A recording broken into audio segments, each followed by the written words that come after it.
Hi guys, this is AC Moto Vlogs. Here we go. So, tagal na rin tayo hindi nakapag-upload dito sa YouTube. Today's video, nyo kung bakit hindi tayo nakapag-upload. Sobrang busy natin guys. Dami nating ganap sa buhay. Dami nating inasikaso. Dami nating inuna. So ngayon guys, hindi na tayo motovlogger. Ano tayo ngayon sa barko. Ayan o. Ayan o. So guys, naka-duty tayo ngayon sa gangway. So tayo dito yung mabantay sa gangway. So ngayong oras 5:55 ng hapon dito sa US. Doon sa Pinas morning na. So dito sa US 5:55 PM. So ayan o. Napakaliwanag pa. So mamaya yung sunset dito nasa 8 PM pa yung sunset.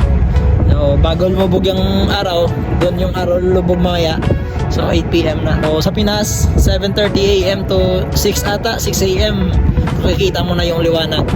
Pero dito nandito pa rin. Dito pa rin yung liwanag sa kahit gabi na dito, alas 7 ng gabi dito, meron pa rin liwanag, napakaliwanag dito.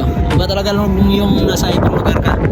So ayun guys, next video upload tayo kung ano mga ginagawa natin dito. So let's go!